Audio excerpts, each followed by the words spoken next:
Attention! Oui. C'est paniquant. C'est normal qu'on soit en ambiance sieste? Oui. Oui, mais c'est que sinon, on ne voit pas bien. OK. Quand je fais des slides foncés, c'est ça. On est live, je pense. C'est moi qui prends ta place avant. Ah, d'accord. C'est ça. Je vais te laisser. Bon, bonjour tout le monde, merci d'être là. Merci de venir pour la présentation de Catherine. Bon, habituellement, quand on soit une conférencière, on fait la bio et tout, mais vous la connaissez déjà, Catherine, vous pensez? Hein? Pas sur Facebook. Ah, en tout cas, oui, les gens pensent la connaître. Puis Catherine, c'est une chercheuse, vous allez voir, c'est vraiment impressionnant le travail qu'elle fait. Très impressionnant. Elle publie dans des revues ultra prestigieuses aussi. J'en doute pas qu'elle va vous impressionner. J'en doute pas. Mais c'est une fille aussi qui aime les défis. Et j'ai pensé lui en donner au cours de la présentation. OK?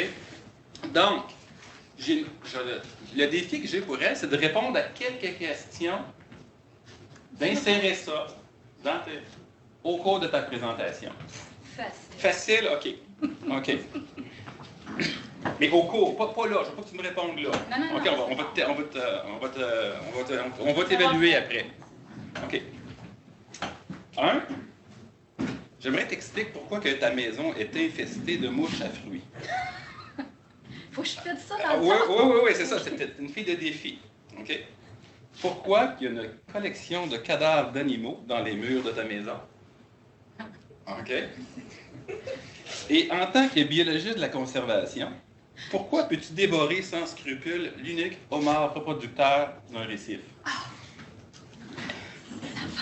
Et finalement, as-tu un TDAH?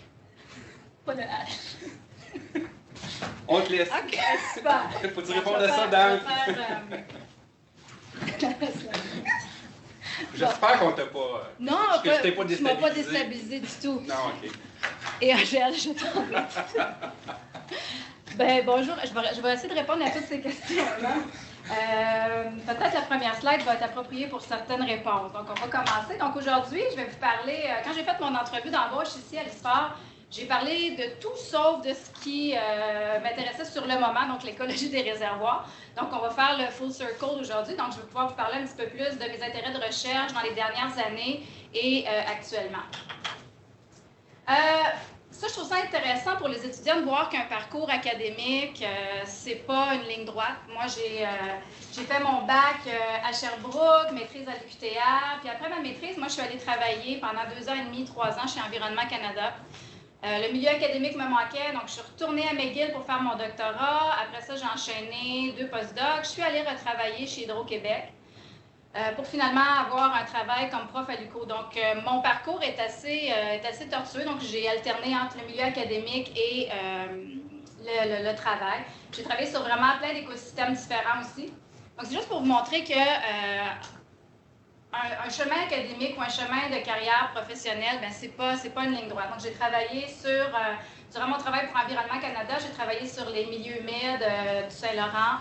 Pour mon doctorat, j'ai travaillé sur les aires protégées, comment établir des aires protégées. J'ai travaillé à la Barbade. Pour mon postdoc à Guelph, j'ai travaillé beaucoup sur le lac Erie dans les pêcheries. Et mon travail chez Hydro-Québec, mon postdoc à McGill, une partie de mon travail, du coup, c'est vraiment sur l'écologie des réservoirs, ce que je vais vous présenter aujourd'hui. Peut-être mon TDA, pas de H, peut fitter bien là-dedans.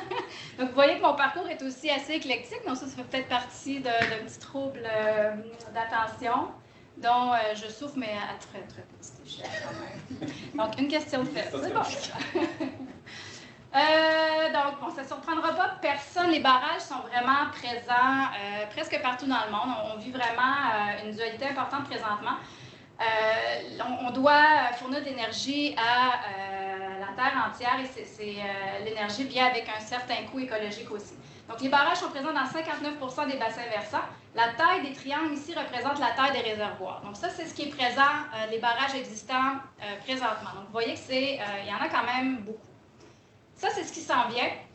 Le nombre va grimper à 75% d'ici 2030. Encore là, la taille du triangle représente la taille du réservoir. En rouge, vous avez ce qui est planifié dans le futur. En mauve, vous avez ce qui est en construction. Vous voyez que dans le coin de la Chine, la vallée du Mekong, c'est assez actif. Et si on surimpose, si on superpose les observations et prédictions, bien, vous voyez que les barrages sont vraiment partout, dans le monde. Donc, il reste encore très peu de rivières qui ne sont pas harnachées ou dans un état presque naturel. Ça, bien sûr, la mise en eau d'un réservoir, ça a des impacts sur les communautés de poissons. Donc, aujourd'hui, c'est vraiment sur les communautés de poissons que ma présentation va porter. Donc, quand on transforme une rivière en réservoir en mettant des barrages, ici représentés avec les petites lignes blanches, bien, on crée finalement un gros lac, ici. Et ça a plusieurs effets potentiels sur les poissons. Premièrement, en aval des barrages, on peut créer une barrière au mouvement. Donc, ça peut facilement impacter les espèces qui sont migratrices. C'est assez évident.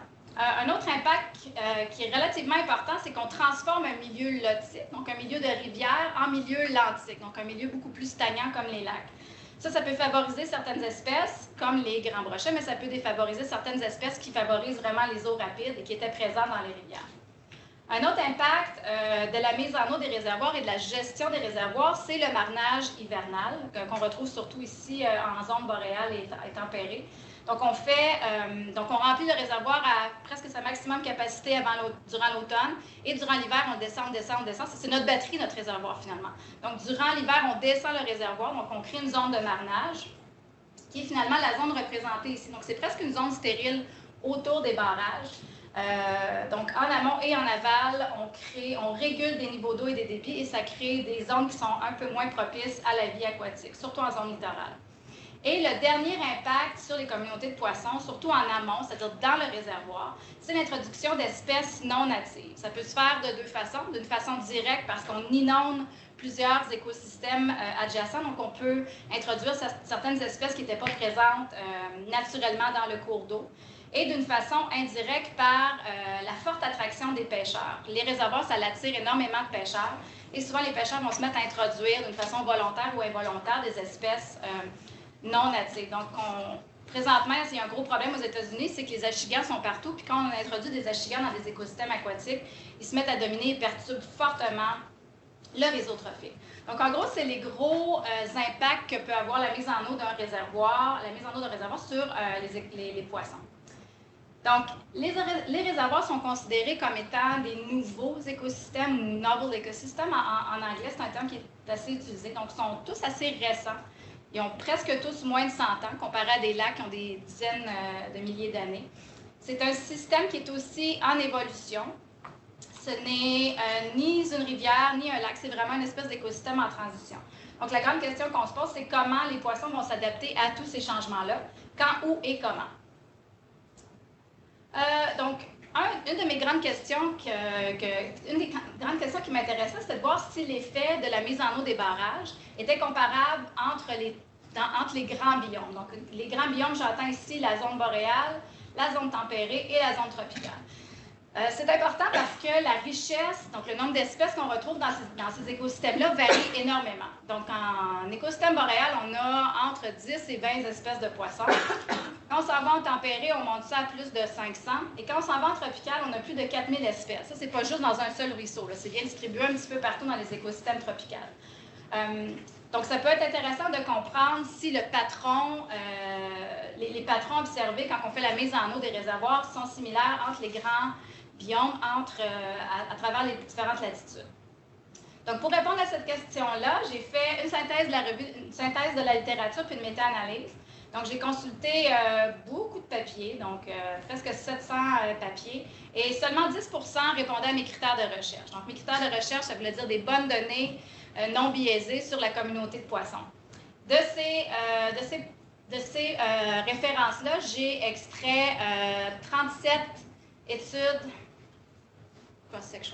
transversales où on compare des sites impactés versus des sites non impactés, mais avec seulement 1 ou 2 années. et des études longitudinales, où là, j'ai des données à travers le temps. Donc, ça me prenait des données avant la mise en eau et après la mise en eau. Donc, en gros, pourquoi j'ai beaucoup d'études comme ça, c'est que souvent, dans une même étude, j'avais plusieurs réservoirs ou plusieurs sites. Donc, ça me permettait d'avoir plus d'études, donc de cas ou de stations d'échantillonnage.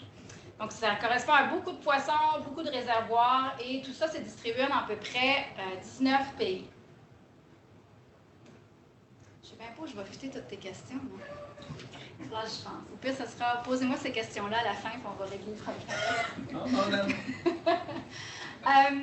Ce qui m'intéressait des données brutes que j'extrayais de ces papiers-là, c'était d'extraire des indices de biodiversité. Les indices de biodiversité classiques qui sont utilisés dans la littérature, il y a bien sûr la richesse spécifique, donc ça, c'est ton nombre d'espèces. Il y a la diversité, qui est un indice de diversité Shannon-Weaver. C'est un indice d'entropie, donc ça donne à peu près la... J'aime comparer ça à tu as un sac d'espèces. Puis plus ta diversité est élevée, plus ta capacité à dire quelle espèce va sortir est faible. Donc, quand tu as une très grande diversité, tu as beaucoup de chances de prendre une espèce que tu ne peux pas prédire. Tandis que quand ta diversité est très faible, la capacité que tu sortes un brochet est très élevée. Donc, la diversité ressemble un petit peu, si on synthétise ça, à cette expression-là d'entropie. Et l'équitabilité, c'est-à-dire à quel point les espèces sont distribuées uniformément dans la communauté. Donc, si j'ai une équitabilité de 1, ça veut dire que chaque espèce est représentée dans la même proportion. Donc, 30 30 de toutes mes espèces.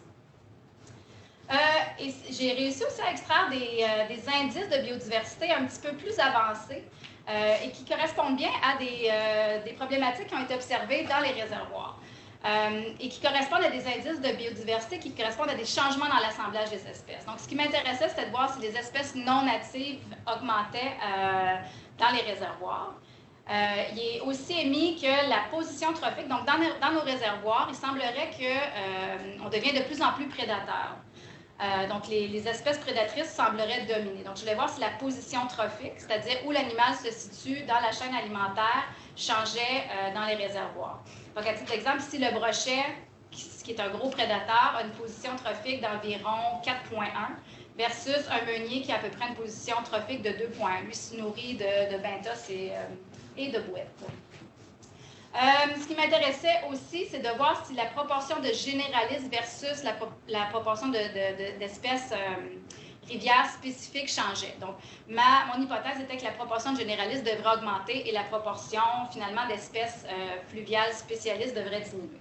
Donc, en gros, c'est les grandes hypothèses et les grands indices que j'ai utilisés dans la méta-analyse. On saute tout de suite dans les résultats. Donc, qu'est-ce qui se passe? Donc, je vais vous expliquer ici la richesse, la diversité et l'équitabilité. Donc, sur l'axe des X, vous avez le temps. Quand vous êtes avant le 0, c'est avant la mise en eau, après la mise en eau. Ici, vous avez les valeurs de richesse prédites par le modèle, donc richesse, diversité et équitabilité. La ligne en orange, c'est le milieu tropical. La ligne en verte, c'est le milieu tempéré. Et la ligne en bleu, c'est le boréal. Ici, j'ai mis en pointillé les zones où j'avais très peu de données. Donc, je trouve que ma confiance dans les données n'est pas assez bonne pour se fier à l'interpolation ici. Donc, considérez vraiment seulement la zone qui est en ligne solide. Donc, en gros, ce qu'on peut voir pour la richesse, c'est qu'on a une diminution vraiment importante de la richesse dans nos réservoirs tropicaux, intermédiaire en tempéré et presque aucun résultat en milieu boréal. Ici, j'ai fait une petite... J'ai fait une petite correction pour la ligne ici. C'est probablement plus c'est très peu vraisemblable qu'on atteigne un zéro richesse dans les réservoirs tropicaux. Donc, probablement qu'on a plus un patron qui est curvilinéaire comme ça, mais les données ne me permettaient pas de tester des modèles qui étaient non linéaires. Donc, c'est pour ça ici que j'ai juste rajouté ça. Donc, ça, c'est vraiment plus plausible que la ligne droite. Donc, on a un patron vraiment similaire pour la diversité. Donc, une décroissance importante de la diversité en tropical, une plus faible décroissance en milieu tempéré et une petite décroissance en boréal. Pour l'équitabilité, même si on semble avoir un patron, vous voyez que les intervalles de confiance se chevauchent vraiment beaucoup, donc le patron n'est pas significatif. Mais on a une petite tendance pour une décroissance de l'équitabilité aussi en milieu tropical. Pour ce qui est des changements dans l'assemblage, c'est pas surprenant, on a aussi une grande augmentation d'espèces non natives en milieu tropical. Encore là, c'est vraiment un gradient, une petite augmentation en tempéré et aucune espèce non native détectée dans les réservoirs boréaux. Pour la position trophique, on a le même patron, donc la courbe, la pente de mes courbes est similaire entre mes trois écosystèmes. Donc, on a vraiment une augmentation significative de la position trophique dans nos trois écosystèmes, dans nos trois biomes. Donc, on s'en va vers une communauté, soit on perd énormément d'espèces qui sont très bas dans la position trophique, ou on gagne finalement des prédateurs en proportion. Et on a une augmentation similaire aussi d'espèces généralistes. Donc, on perd des espèces fluviales spécifiques pour gagner des espèces généralistes, et ce patron-là est similaire dans mes trois grands biomes. Donc, comment expliquer un petit peu ces observations-là? Un des premiers facteurs qui pourrait être important, c'est l'espèce de notre gradient d'impact, donc étant très important dans les tropiques, intermédiaire dans le milieu tempéré et très faible dans le milieu boréal. Un des principaux facteurs, ça peut être expliqué par l'index de limnicité qui a été développé par l'équipe de Bernard Lennert à McGill et écrit par un de ses postdocs. L'indice de limnicité, ça dit finalement où dans le monde on a le plus de lacs. Et ce n'est pas surprenant, comme vous pouvez le voir, on voit très bien que les régions boréales sont très riches en gros lacs. Donc, ce qui pourrait expliquer que pour une communauté de poissons, créer un gros réservoir ou un gros lac, ça a moins d'impact. Si on regarde comparé aux milieux tropical, où c'est vraiment des systèmes hyper longitudinaux. Pour ceux d'entre vous qui ont eu la chance d'aller visiter des milieux, des rivières tropicales, c'est vraiment très méandreux. C'est des rivières aussi avec beaucoup de variations. C'est très imprévisible les conditions qu'on retrouve dans les rivières tropicales. Donc, ce qu'on offre aux poissons quand on fait un réservoir, c'est un milieu hyper régulé, un gros lac stagnant. Donc, c'est peut-être pas surprenant qu'il y ait vraiment un changement de communauté hyper important en milieu tropical. On a sensiblement les mêmes écosystèmes en milieu tempéré. Donc, ça, c'est un exemple aux États-Unis. Donc, c'est aussi énormément longitudinal. Donc, ce qui pourrait expliquer notre espèce de gradient qu'on observe. Et en boréal, en milieu boréal, on a beaucoup de gros lacs, de grosses rivières. Donc, peut-être la communauté est juste mieux adaptée. Un autre facteur qui est important qu'il ne faut pas négliger non plus, c'est le temps de la dernière glaciation, qui correspond aussi au milieu boréal. Donc, les espèces qui se retrouvent dans la zone orangée ici, c'est habituellement des espèces avec des grosses espèces, bonne mobilité, qui ont une grande niche écologique. Donc, qui sont probablement adaptées, beaucoup mieux adaptées à des conditions de grosses rivières, de gros lacs, qui n'ont pas eu des millions d'années ou des milliers d'années pour s'adapter à des conditions très spécifiques dans des petites rivières tropicales. Donc, ils sont beaucoup plus adaptatives que des espèces qui se retrouvent en milieu tropical. Donc, c'est deux grosses hypothèses qui pourraient expliquer pourquoi on a cette espèce de gradient d'impact avec la latitude. Donc, en boréal, une meilleure adaptation. En tropical, très spécialisée, donc une moins bonne capacité d'adaptation. Ce qui peut être synthétisé un petit peu dans cette figure-là. Donc, en milieu boréal, on a beaucoup de gros lacs, beaucoup moins en tropical. On a eu beaucoup moins de temps ici pour évoluer. Donc, on a des espèces beaucoup plus généralistes. Et l'autre facteur, c'est vraiment l'effet des facteurs confondants qui peut expliquer l'effet en milieu tempéré. On a énormément de facteurs confondants anthropogéniques en milieu tempéré. Donc, l'introduction d'espèces, l'utilisation des terres, donc qui peuvent aussi amener un petit peu de bruit dans nos patrons. Donc, message à retenir pour le volet mondial, la méta-analyse. On a un gradient d'impact avec la latitude, minimal en boréal, assez significatif dans les tropiques. On a une diminution de la richesse et de la diversité, surtout en milieu tropical, mais on a une augmentation d'espèces non natives aussi dans les tropiques. Et on a un changement global dans la position trophique et la proportion d'espèces généralistes. Donc, on a vraiment une augmentation d'espèces prédatrices et une augmentation d'espèces généralistes dans nos trois biomes. Ça, qu'est-ce que ça a comme implication pour la conservation et la gestion? Dans un but de décarboniser notre économie, on sait que bien gros que l'hydroélectricité est vue comme une énergie verte qui produit relativement peu de gaz à effet de serre, mais ça, c'est au détriment souvent des espèces si on considère le milieu tropical. Donc, en milieu tropical, est-ce que l'hydroélectricité est vraiment la meilleure stratégie? Est-ce que le bouquet énergétique pourrait être peut-être un petit peu plus diversifié? Les impacts semblent être quand même semblent être non négligeables dans les tropiques. Donc, c'est peut-être quelque chose qu'il faut s'étendre un petit peu plus parce que, comme vous avez vu dans le début de ma présentation, la majorité des nouvelles grosses constructions, c'est tout dans les tropiques. Donc, c'est vraiment pas une question qu'il faut négliger.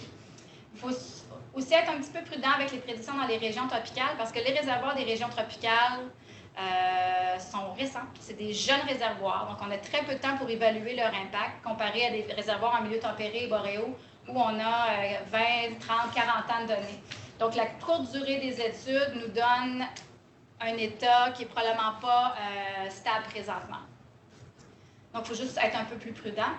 Et troisièmement, toute cette question d'espèces non natives et positions trophiques pourrait avoir un effet assez déstabilisant sur le réseau trophique. Donc ça, c'est des études qui m'intéressent à court moyen terme. C'est vraiment d'aller voir au niveau du réseau trophique si tout ça, cette grosse déstabilisation-là peut finalement apporter un effet catastrophique sur le réseau trophique. Donc c'est à voir si c'est soutenable à court, moyen et long terme. Donc là, je vous ai parlé en gros à très grande échelle qu'on a comparé boréal, tempéré et tropical. Mais comme je vous l'ai dit en début de la présentation, j'ai eu l'opportunité de travailler avec Hydro-Québec, qui ont une base de données vraiment hallucinante. Et ils étaient vraiment intéressés à savoir si dans leur réservoir, ils avaient un impact sur la communauté de poissons. Donc, je me suis attardée beaucoup plus aux réservoirs en climat boréal. Et j'ai eu la chance de travailler avec les données du complexe hydroélectrique Lagrange. Donc, le complexe Lagrange est situé vraiment au nord, dans la baie James. Donc, la beauté de ce système-là, c'est que j'ai un système hydroélectrique au complet qui compte plusieurs réservoirs. J'avais des très bonnes données sur 3 réservoirs en particulier. Donc, Kanya-Pisco ici, Robert Bourassa et Opiniaca. La beauté de tout ça, c'est que j'ai 24 stations d'échantillonnage distribuées un peu partout dans ces réservoirs-là. Et la beauté de ces stations d'échantillonnage-là, c'est que j'ai 20 ans de données avant et après la mise en eau. Donc, je peux vraiment avoir des données vraiment intéressantes avant et après la mise en eau sur des sites qui étaient des rivières en orange avant de devenir un réservoir, d'autres qui étaient des lacs en rouge avant de devenir un réservoir.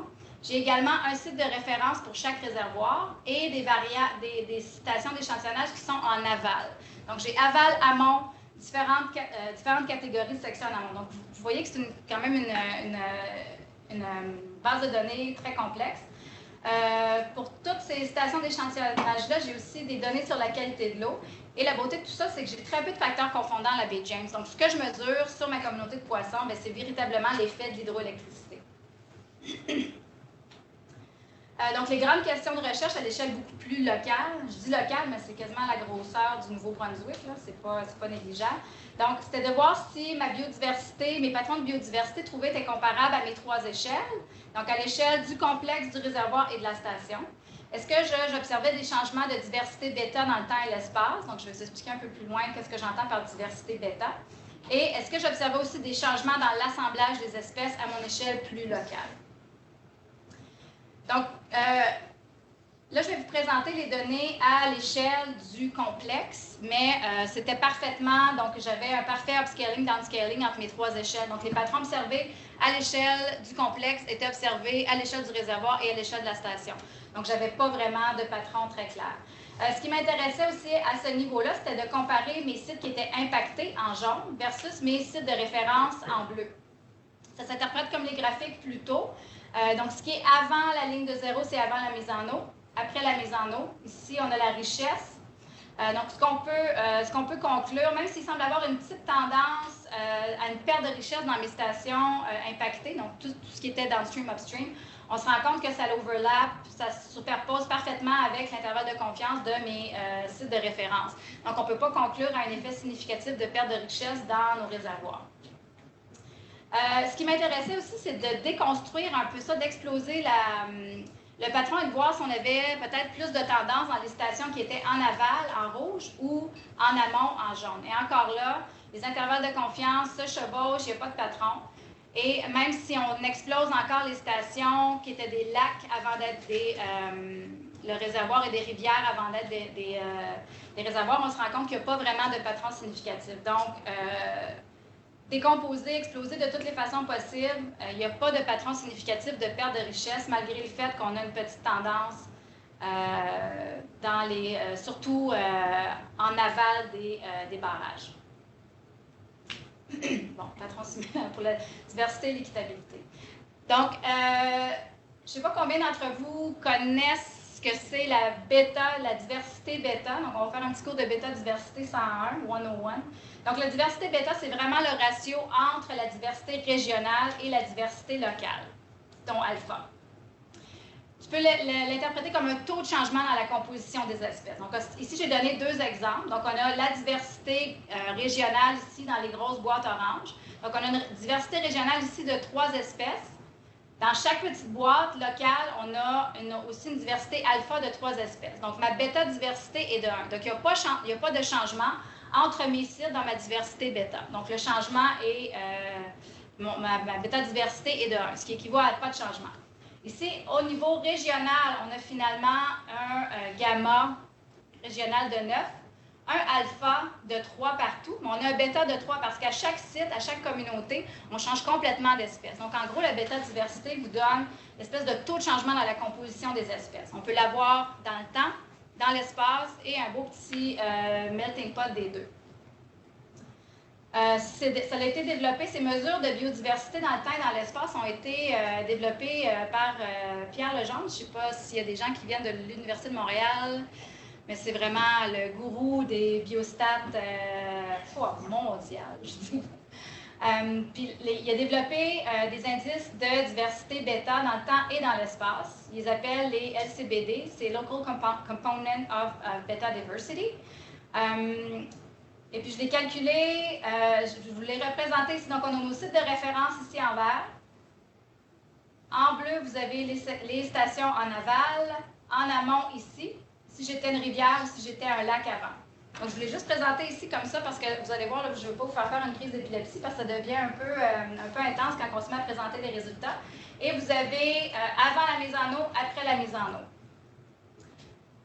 Donc, en gros, une analyse de bêta-diversité, ça ressemble à ça. Plus ton rond est gros, plus ça suggère que tu as un changement dans ton assemblage des espèces.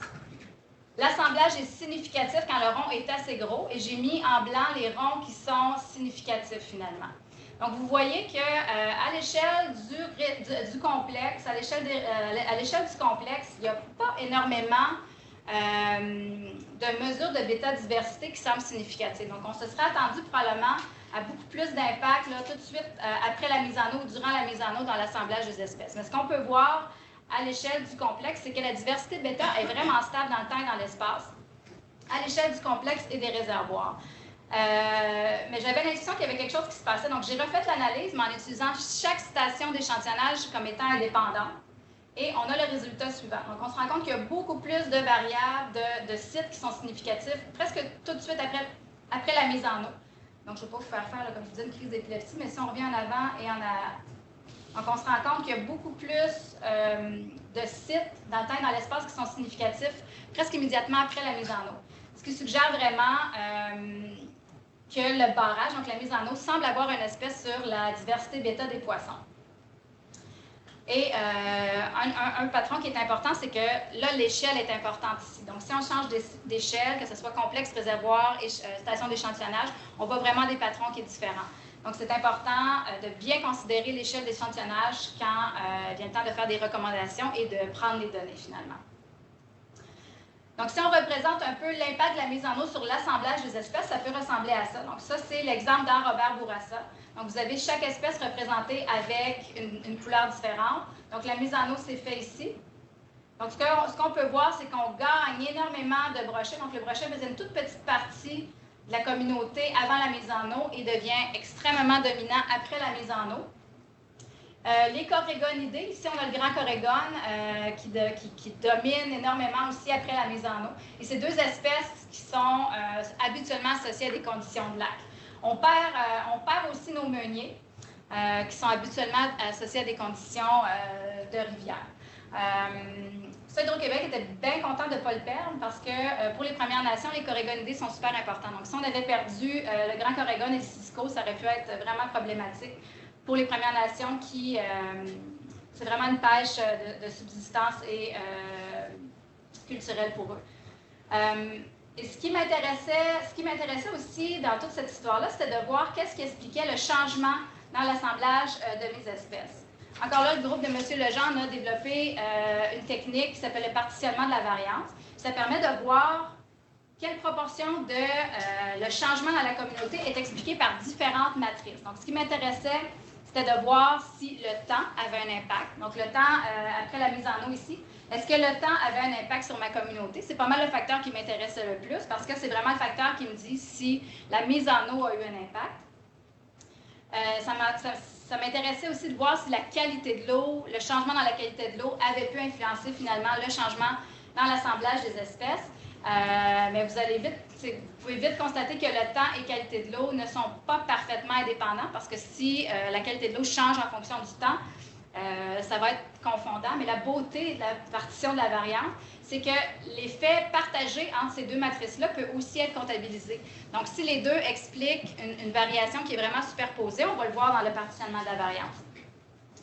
Je m'intéressais aussi à l'hétérogénéité spatiale. Donc, est-ce que j'ai de la variation entre mes différentes stations d'échantillonnage au réservoir? Donc, c'est important. Si tout est expliqué par ça, ça veut dire que c'est juste du bruit dû au fait que j'ai tellement un énorme système. Donc, ça, c'est important à considérer. Et un autre facteur, c'était le genre de filet qui était utilisé parce qu'il y avait différents filets expérimentaux qui avaient été utilisés. Donc, je voulais considérer tout ça dans l'analyse de partitionnement de la variance. Donc, à l'échelle, encore là, j'ai fait ça aux 3 échelles. À l'échelle de la station d'échantillonnage, réservoir complexe, le gros complexe hydroélectrique. Donc, au niveau de la station d'échantillonnage, on se rend compte que le temps, time since impairment, explique 30% de la variation, donc 26% partagé avec water quality, donc la qualité de l'eau, et 4% indépendant, et seulement 6% est expliqué par les engins de pêche. L'hétérogénéité est bien entendu pas comptée dans la station d'échantillonnage parce qu'il n'y a pas d'hétérogénéité à l'intérieur de ma station d'échantillonnage. Donc, au niveau de la station, oui, le temps et la qualité de l'eau expliquent la majorité de la variation expliquée. Le patron change vraiment quand on s'en va au niveau du complexe et des réservoirs. Donc, au niveau du complexe et des réservoirs, là, c'est vraiment rendu l'hétérogénéité spatiale qui explique presque toute ma variation. Très peu pour le temps, quand même une variation intéressante pour la qualité de l'eau et un patron vraiment comparable pour les réservoirs. Donc, encore là, l'espace explique la majorité de la variation. C'est pour ça que je vous explique depuis tantôt que l'échelle est vraiment importante. Dépendamment de l'échelle que tu observes, que tu examines, tu peux détecter des patrons qui ne sont pas facilement extrapolables aux autres échelles.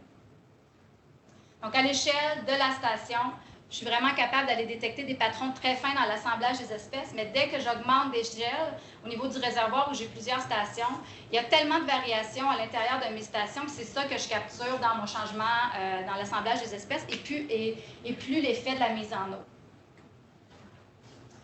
Quelles espèces ont été particulièrement affectées? Bien, la méthode de Legendre permet aussi de faire une autre analyse qui permet de savoir quelle espèce a été le plus impactée ou non par la mise en eau des réservoirs. Et on peut déconstruire par mes différents sites. Donc, dans les sites de référence, je voulais juste voir si certaines espèces étaient juste impactées dans les sites de référence. On se rend compte que peut-être juste par l'hétérogénéité, le climat, la stochasticité environnementale, il y a certaines espèces qui ont varié dans mes sites de référence. Les meuniers et le corégonidé et le doré. Dans mes sites en aval, donc où habituellement le débit a été énormément réduit, on se rend compte que les espèces qui sont majoritairement impactées, c'est beaucoup l'esturgeon et les meuniers.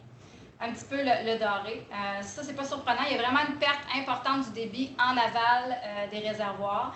Et ça a été problématique. Donc, ils ont perdu quand même une proportion significative de leurs esturgeons en aval de leur barrage.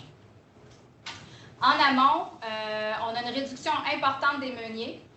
Ça ne nous dit pas la direction, par exemple. Ça nous dit juste quelle espèce est la plus impactée. Donc, moi, je vous donne l'information sur la direction aussi. Donc, on a perdu des meuniers dans presque toutes les stations qui étaient en amont dans les rivières. On a gagné énormément de brochets par la suite et de corégonidés.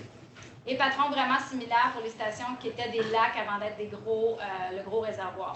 Donc, on perd des meuniers, on gagne énormément de brochets et de corégonidés.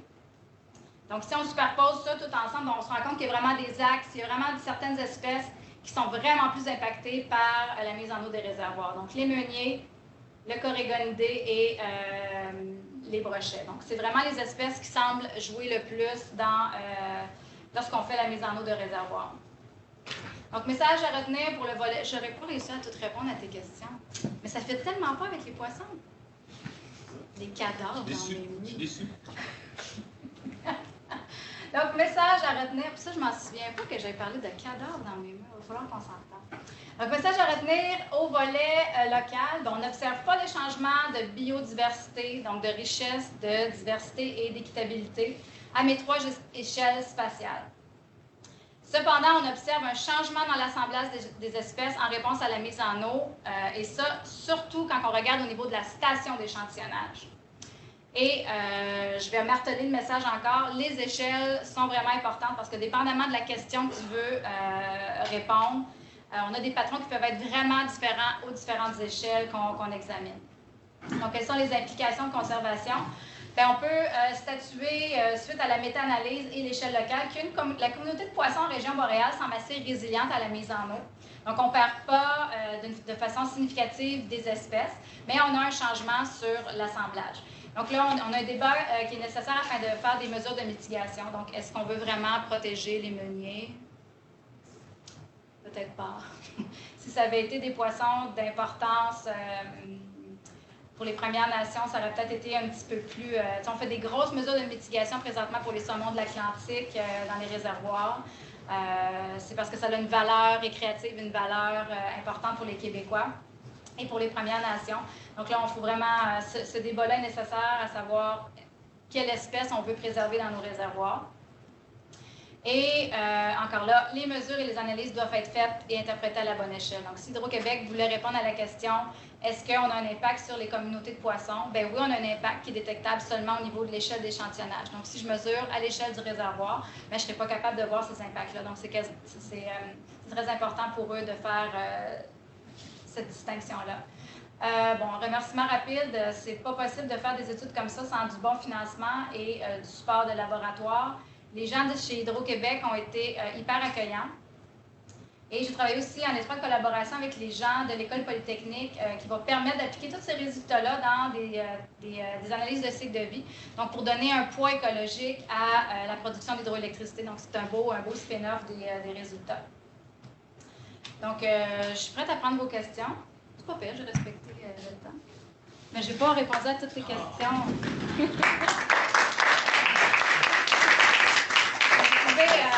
Rappelle-moi, c'était pourquoi j'ai plein de mouches à fruits? Je peux les dire tout de suite, répondre. Je peux répondre? Mouches à fruits. Mouches à fruits, bien ça c'est facile. Une collection de cadavres d'animaux dans tes murs. Mais ça, je peux pas répondre. Je me rappelle pas. T'as des anciens cadres dans lesquels paraîtrait-il? Okay. Ouais, mais la question du homard. La question du homard. OK. Ben, les mouches à fruits, c'est que mon conjoint est spécial. Il élève des dendrobates tropicales. Donc, chez nous, on a une pièce dans le sous-sol qui est pleine de terrariums avec des petites grenouilles, des poison frogs tropicales. Puis, on les nourrit aux mouches à fruits qui sont modifiées génétiquement. Donc, génétiquement, ils ne peuvent plus voler, mais ils peuvent marcher. Donc, on en a partout dans l'appartement. Donc, je me suis munie d'un petit iRobot. C'est maintenant mon meilleur ami. Donc, il ramasse nos mouches à fruits. Donc, ça, c'est réponse numéro 1. Les cadavres d'animaux, bien, ça doit faire référence aux insectes qu'on a mis dans nos cadres. Je ne sais pas, c'est de ta faute, ça. Parce qu'on avait... les propriétaires, avant de ma maison, avaient des goûts douteux en termes de décoration. Puis, ils ont encastré plein de cadres. Ils ont fait des trous dans les murs pour encastrer des cadres en 3 dimensions. C'était des espèces de mini-scènes de la vie quotidienne qui c'était d'un goût douteux. Puis nous autres, on a mis des beaux insectes tropicaux dans les... Ça peut être ça, les cadavres. Puis le seul homard... C'est quoi? La question était, pourquoi qu'on a pêché le seul homard? Ouais, et tu l'as mangé. Angèle, sans scrupules. Sans scrupules. Avec beaucoup de scrupules. Angèle était venue me visiter sur mon site de recherche à la Barbade, puis mon chum voulait nous impressionner, fait qu'il dit « Les filles, je vais aller vous pêcher de la langouste. » Puis il était revenu avec regarde, la plus grosse langouste que j'ai jamais vue de ma vie, mais dans la réserve, c'est mieux de pas trop pêcher de la langouste. Puis il n'y en a pas tant que ça, fait qu'il était revenu, pour au lieu de lui dire comme une bonne femme « Oh, merci Mal, tu m'as ramené le gros mort. » Mais je l'avais un petit peu insulté sur le fait qu'il avait peut-être pêché le dernier géniteur. Puis Angèle, elle ne savait plus où donner de la tête. Parce qu'elle avait le droit à une scène de ménage quand Sébastien voulait juste bien faire. Fait que c'est pas mal ça la réponse Bon, aux c'est questions. bon. J'ai pas réussi à les fitter Ah. dans le... Est-ce qu'on a Désolée. d'autres questions? J'imagine qu'on a Relié d'autres à- questions pour Benoît. Catherine. Quand tu as mesuré l'hétérogénéité, c'est comment que tu l'as mesuré? L'hétérogénéité spatiale, C'était juste les coordonnées géographiques? c'était ça et c'est sur la position de la station finalement. Puis est-ce que ça se pourrait que la partie qui est expliquée par le spatial, qui n'est pas expliquée par le reste, c'est juste d'autres variables environnementales que vous avez mesurées? Bien, ça se peut absolument, mais ça c'est pas nécessairement relié à la mise en eau. Tu sais, mon but, c'était vraiment d'essayer d'extraire tout ce qui pouvait être relié à la mise en eau dans le temps ou dans la qualité des habitats. Puis bien sûr, tu sais, l'hétérogénéité spatiale, ça peut inclure différents types de micro-habitats. Ça peut inclure différents accès à des tributaires aussi pour aller se reproduire. Donc, c'est ça. L'hétérogénéité, la présence de plusieurs stations très différentes dans un même réservoir, ça peut inclure énormément de variables. Absolument. On n'a pas mis le doigt sur quelque chose qui aurait pu être typiquement expliqué à l'hétérogénéité spatiale.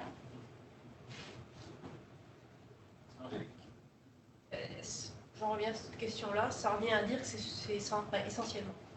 C'est surtout des relations habitat-faune qui expliquent ta... À l'échelle Ouais. du complexe. Puis Ouais. oui, Ouais, tu sais, c'est ça.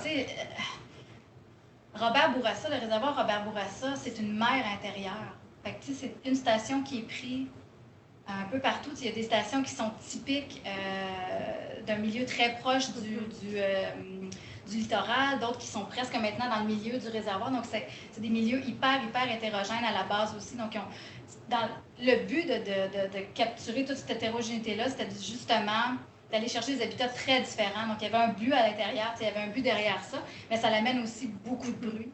Non, Donc, c'est vraiment ça qu'on capture avec l'hétérogénéité spatiale. Ça, c'était juste. Ma deuxième question, mais là, c'est mon côté statisticienne qui.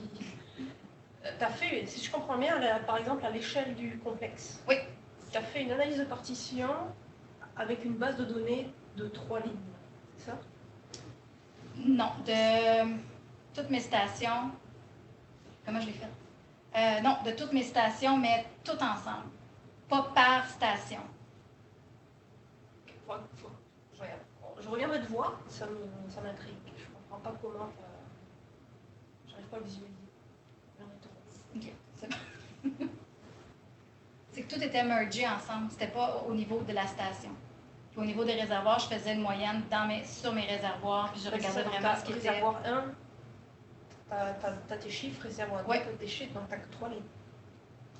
Pas pour le réservoir. Chaque station est une ligne, mais c'est de la façon que je les poule dans l'analyse. Oh, ok, ça y est, je viens de voir. C'est bon. Ok. C'est plus Oui, c'est OK. ok. Est-ce qu'on a d'autres questions? Il ne faut pas oublier qu'il y a du temps aussi, là. Il y a le temps et l'espace qui fait que ça fait quand même une base de données qui est quand même complexe, là. Juste, est-ce que les réservoirs de contrôle étaient considérés comme les sites de contrôle comme indépendants des réservoirs? Les sites de référence? Les sites de Oui. référence. Oui. Est-ce qu'il ne pourrait pas y avoir, je ne sais pas s'il est possible qu'il y ait quelques transferts d'espèces des réservoirs au site de référence? Je ne sais pas s'il peut y avoir... La beauté, c'est qu'ils ont été choisis pour être aucunement connectés. Fait qu'il n'y avait aucun moyen pour des poissons de réservoir d'aller finalement dans les sites de référence. Donc, c'était vraiment des lacs qui étaient complètement déconnectés du réseau qui était impacté finalement. Il ne peut pas y avoir des transferts anthropiques, des espèces qui sont introduites dans ces zones de référence. Par l'humain ou des trucs comme ça? Écoute, on n'en a pas. Dans la base de données que Hydro-Québec m'a fournie, on n'a aucune espèce introduite qui est apparue. Donc, on aurait pu voir de l'achigan ou des poissons qui auraient été introduits par l'homme ou des espèces de poissons proies. Il n'y a aucune espèce non native qui a été détectée dans ces réservoirs-là, autant dans les sites de référence que dans les gros réservoirs. Oui, Anne, on arrête. Est-ce que le meunier, c'est un poisson végétarien plus herbivore? Ou, C'est benthivorre. Donc, ça se nourrit vraiment de macro-invertébrés, de détritus puis de macro-invertébrés dans la bouette, finalement, dans les sédiments. Puis les autres, c'est des carnivores? Le brochet, c'est un méga carnivore. Le corégone, ben, c'est un planctivore carnivore. Puis ça, c'est quelque chose que j'aimerais vraiment poursuivre avec Hydro-Québec. Ils se sont rendus compte que les corégonidés, juste en aval des barrages, sont en train de transformer leur branchie puis leur morphologie pour vraiment manger des chunks de sushi qui sortent des turbines. Donc, ils sont vraiment en train de se modifier physiquement, ils sont probablement en train de monter dans la position trophique parce que là, ils se mettent à s'alimenter de sushi qui sort des turbines. Il n'y a pas tant de mortalité due aux turbines, mais assez pour dire que ça semble être détectable pour les corégones en aval des barrages. Donc, ils veulent essayer de modifier, si tu veux, la façon que l'eau est turbinée pour limiter le plus possible cette problématique-là. Donc, ça, c'est une des problématiques importantes. On ne veut pas turbiner du poisson, on veut turbiner de l'eau. Ça répondait-tu à ta question? Y avait-tu un... Ben non, je me demandais juste par rapport au type, exemple, les poissons qui sont dans les réservoirs, ils ont une concentration plus élevée, je crois, en métaux lourds ou en... Est-ce qu'il y a En mercure? En mercure, oui. Ouais. Mais ça, c'est... Je me demandais pour les peuples autochtones s'il y a certains poissons qui sont vraiment priorisés, qui ont des C'est une excellente question. Par rapport à la santé. Oui, il y a des études de Santé Canada qui ont été faites justement pour être sûr que, comme je te disais, le grand corégone est énormément consommé, puis il devient hyper dominant dans les réservoirs. Donc, ils ont fait des tests pour limiter le nombre de poissons mangés. Le brochet en accumule beaucoup parce que c'est un gros prédateur. Puis tout ça dure à peu près 15-20 ans.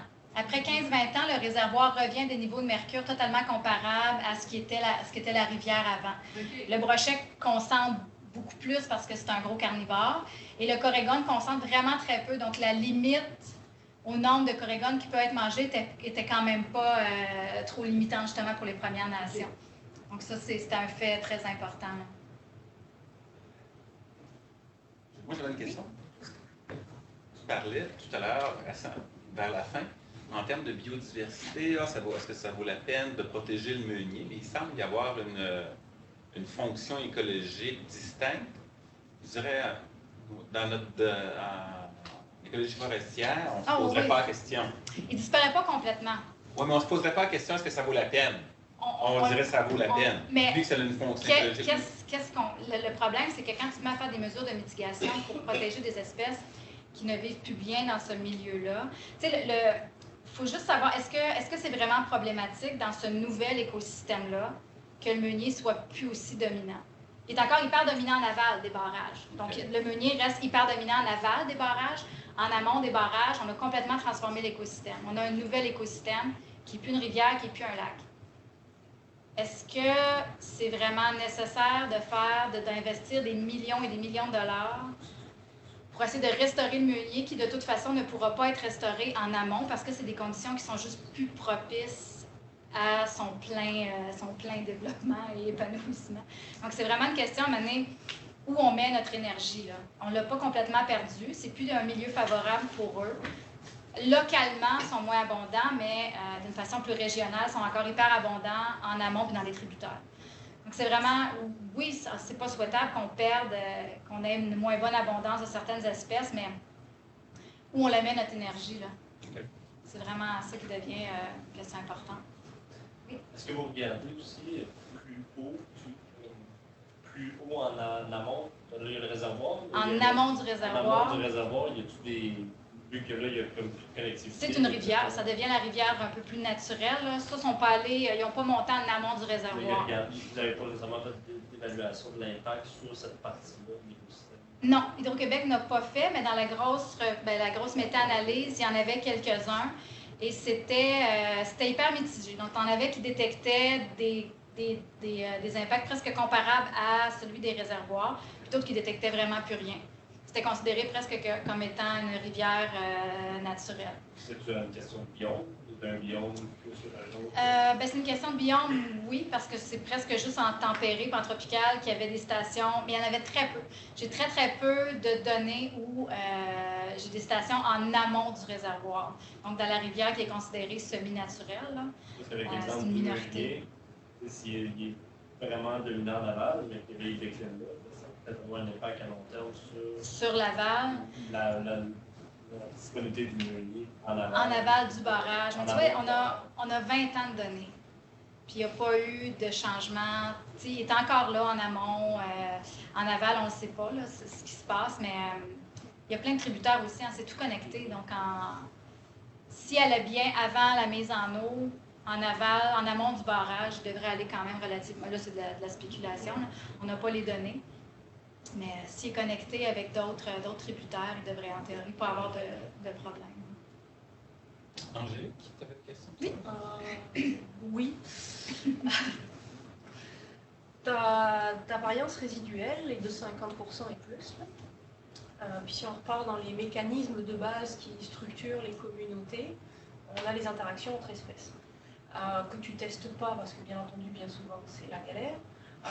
Mais en même temps, vu les résultats que tu as, tu peux t'attendre à ce que, avec l'augmentation de tes brochets et de tes corégones, tu as quand même, c'est ça, t'as quand même un effet via le réseau trophique potentiellement qui peut expliquer une partie de tes changements que tu as dans tes assemblages. De ce que je vois, tu as l'air de dire que oui, en effet, les interactions entre espèces seraient importantes. Donc si oui, comment tu essaierais de les tester avec tes données? Ça, c'est une bonne question. Là, je suis en train de faire je suis en train d'analyser en termes leur abondance en fonction du temps respectif de chaque espèce. Puis j'essaie de faire des liens si mon abondance là, je fais des liens presque espèce par espèce parce que c'est difficile de tester. Fait que je regarde quand j'ai eu mon pic d'abondance de mes brochets, autant en faisant des pack calculations pour savoir leur âge. Là. Donc, j'essaie de suivre les différentes classes d'âge puis de voir si j'ai un lien entre mon abondance de meunier et mon abondance de brochet, puis un super beau pic qui correspond. Un pic de meunier suivi d'un gros pic de brochet, une décroissance du meunier. Donc, il semble vraiment avoir des pics d'abondance d'espèces proies et d'espèces prédateurs. Mais ça, je n'ai pas encore réfléchi. Ça pourrait être un beau petit projet à faire, mais de voir les relations interespèces, ça pourrait être vraiment intéressant. Là, je suis en train de l'observer juste pour essayer de caractériser l'espèce d'effet de traffic surge qu'on observe suite à la mise en eau. Donc, il y a vraiment un énorme boom de productivité qu'on observe après la mise en eau dans les réservoirs. Donc, on a un boom de productivité de poissons à peu près 4-5 ans après la mise en eau. Là, c'était de voir un petit peu qu'est-ce qui, à l'échelle des réservoirs d'Hydro-Québec, qu'est-ce qui drive cette espèce de boom de productivité-là. Puis c'est l'hypothèse de l'explosion trophique. Donc, quand tu inondes énormément, tu produis énormément d'algues, de productivité, de phosphore qui est relâché. Donc, augmentation de phytoplancton, de macro-invertébrés, de petites larves de poissons, puis ensuite de poissons. Donc, c'est vraiment d'essayer de comprendre tout ça. Puis ça, c'est définitivement un facteur important. Puis ce qu'on se rend compte, c'est que les brochets deviennent hyper cannibales aussi. Donc, les brochets sont bourrés de bébés brochets. Donc, ça devient aussi une espèce de boucle de rétroaction là, assez importante. Donc, le brochet se soutient lui-même en mangeant ses bébés. Là. Donc, c'est interespèce, mais même intraespèce. Donc, c'est pas... Dans les réservoirs, c'est vraiment pas un réseau trophique qui est simple parce qu'il y a énormément de boucles de prédation intraespèces aussi. Là. Donc, c'est pas... Alors, on va s'en reparler, si ça te dérange pas. Ben, ça me dérange pas, certain. J'aurais une dernière question. Oui? Est-ce que quelqu'un d'autre veut poser? Tu as parlé beaucoup d'échelles. Tu as parlé de je me posais la question, quelle est l'importance en termes de conservation, d'aménagement? Est-ce que c'est important que ça change au niveau de la station, mais qu'au niveau du bassin, du réservoir, ça ne change pas? C'est une bonne question. Hydro-Québec était bien content de savoir qu'à l'échelle du réservoir puis du complexe, donc, n'était pas capable de détecter d'effet de la mise en eau. Donc, ça leur permettait de presque dire les mesures de mitigation ne sont peut-être pas aussi nécessaires que voulu. On est mieux d'attendre que le système atteigne une espèce d'équilibre. Mais si tu veux interpréter des patrons au niveau de la conservation, c'est important de savoir à quelle échelle ton impact agit. Si je n'avais pas fait l'évaluation à l'échelle de la station, je n'aurais pas détecté cette espèce de changement dans l'assemblage-là non plus. Donc, dépendamment où tu veux agir, c'est important de comprendre à quelle échelle ton impact agit aussi. Où est ton bruit? T'sais, à l'échelle qu'on travaille des réservoirs qui sont finalement des mers intérieures, l'impact de la mise en eau n'est juste pas relevant, n'est juste pas importante à l'échelle du réservoir parce qu'il y a tellement de bruit associé, comme disait Angèle. habitat-espèce, c'est des relations habitat-espèce qui sont complètement différentes, des micro-habitats complètement différents. Donc, si tu veux bien comprendre où est l'effet d'un impact ou d'une perturbation, des fois, ça vaut la peine d'aller à une échelle un peu plus fine. C'est bon? Pas d'autres questions? Bon, je te remercie beaucoup, Catherine. Merci.